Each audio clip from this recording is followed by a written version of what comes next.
Guys, the new artifact is crazy. As we are all frantically gearing up for the raid race this Friday, getting new loot, new abilities, and finding out the current meta, it's the artifact that plays a massive role in this process. Last season, solar weapons gave us free radiant and ignitions, and they felt incredible, pretty much dominating every part of the game. However, this expansion though, void weapons are looking to be top dogs. One of the main reasons we've theorized this is because of the artifact mod Expanding Abyss. And after doing some testing, guys, it's even better than we predicted. So in this video, we're going to be breaking down all of the numbers that have to do with this specific mod. We don't normally do an entire video on just one artifact mod. And believe me, guys, we're going to be testing all the other artifact mods this week. But if there's one thing you need to know from this video, it's that this mod is going to be a must-have for the day one raid race. Now let's start with the description of this artifact mod so we're all on the same page. Expanding Abyss reads, void sources deal increased damage to weakened targets. Now, at first glance, it's pretty straightforward, but as we dug a little deeper than its base description, we found there to be a considerable amount of nuance. To showcase how potent this artifact mod actually is, we need to get some baseline numbers. The weapon I used for most of my testing here was Falling Guillotine. This is because we also have some sword mods on the artifact that are very strong, but more on that later. Right now, let's just focus on what Expanding Abyss does. So at base, Falling Guillotine deals 20,597 damage to Carl with one line attack, excluding any special effects like the artifact,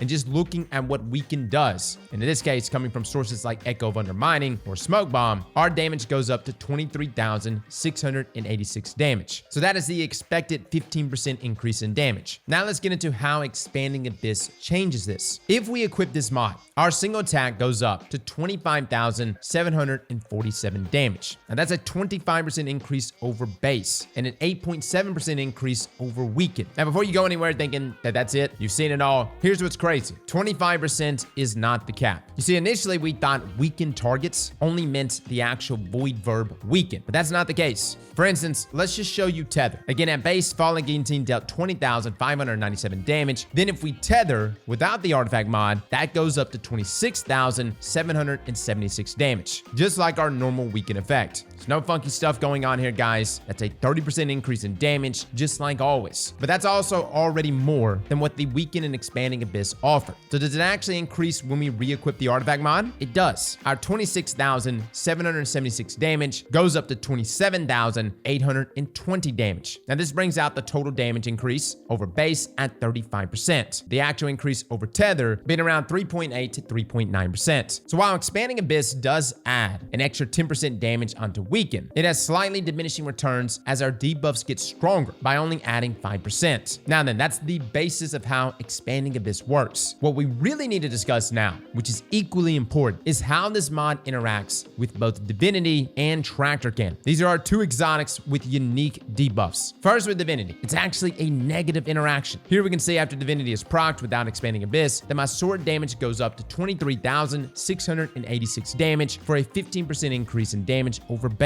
Now if we take the same scenario and added Expanding Abyss, nothing changes. So is Divinity a non-factor? No. Divinity will actually work against us if anyone is trying to make use of Expanding Abyss. For instance, here you can see that we weaken Carl with an ability, then applying Divinity, and where we should be dealing 25,747 damage for that 25% increase with Expanding Abyss, we actually get stuck at 23,686. What this means, guys, is that Divinity is actively overriding what this mod does, which is terrible for day one raids. Something to keep in mind though, guys, if you have anyone on your team using Divinity. Obviously, I'm not saying you shouldn't use Div. Its biggest use is that you can land crits. I will say though, the nerf greatly affected it, and it requires a lot more ammo. Now, because of this negative interaction though, this means it can actually be a throw if you're using Divinity come this Friday. Now, what isn't a throw is Tractor Cannon. For these tests, we use Recluse. The Tractor Cannon essentially follows in Tether's footsteps. At base, Recluse deals 1,328 damage. Then with Tractor, that went up to 1,727 damage, dealing 30% more damage. Then when we tack on the artifact mod, we get 1,794 damage, which is a 35% increase in damage. So again, the same diminishing returns, but you can cap out at 35%. The main takeaway from this is that Tractor Cannon is safe to use with this artifact mod. That means for my raid squads, if you're all using void weapons, throw on Tractor Cannon, use these artifact mods, and you'll be getting the maximum effects. Now, lastly, I do want to also showcase that the mod works on ability damage as well. For instance, a normal vortex grenade with no weaken ticks for 3,766 damage. Once we make this grenade cause weaken, it deals 4,331 damage. But then if we apply expanding abyss, this jumps up again to 4,708 damage. So the same as above, guys, that 25% increase in damage over base. Now, for those out there that may be looking at this artifact mod thinking, Cross, I'm not that impressed. 25, 35%. I expected more. No lie, guys, I expected less. Considering the day one raid right around the corner, I originally thought that this mod would be restricted to the less potent 15% weaken and then be completely incompatible with things like Tether or Tractor Cannon. But as our tests have shown, that's simply not the case. Void weapons are looking to be extremely strong as we dive into this raid, which is what I want to do right now, is bring some attention to some contenders. The first is obviously Edge Transit. This has been largely accepted as the DPS meta since its release. And yes, the Cascade Envious Assassin role that I have, and I know some of you have, still has not been patched. With the launch of this expansion, we can enhance these traits. Now, there's not much else on the artifact that makes Edge Transit any more potent than it already is, but again, it doesn't need it. Expanding Abyss is perfect for it. What's really intriguing, though, is the stacking you can do with swords, and more specifically, Falling Guillotine. Now, I don't want to get too hung up on Argent Blade, as we'll have an entire video covering how swords are performing this season. But if you apply this mod, our sword damage gets increased to 23,686 damage here, which is another 15% increase. And yes, this does work with empowering buffs like Radiance. So I know sorting a boss is fairly rare. I want to give you a theoretical damage stacking scenario that has a genuine possibility to become real this Friday. If we were to use Frenzy plus Enhanced Surrounded on Falling Guillotine with Triple Surges, Lumina, Argent Blade, Expanding Abyss, and Tractor Cannon, guys, this is a 332% increase in damage. Now I know Argent Blade does consume a stack of armor charge every 6 seconds, so keeping that 332% damage is pretty unrealistic, which let me just say, if you got attrition orbs, that may be the play, at least for this artifact mod. But this right here, from Expanding Abyss to Argent Blade to even some of the other mods that are present on this artifact, this is boosting our damage substantially. And just remember, the last time everyone said there's no way we're gonna use a sword in that boss fight, Crota Zen literally wrecked everyone day one because nobody was prepared to use swords. So that's it, guys. I know there was a lot of numbers we threw out today, but I strongly recommend you commit this information to memory and share this video with your fire team. For weekend, Expanding Abyss bumps it up to 25%. And for 30% debuffs like Tractor and Tether, Expanding Abyss brings those up to 35%. And above all else, don't use this with Divinity. Fellas and ladies, thank you all for coming and watching, and as always, slap that like button like your mama told you right.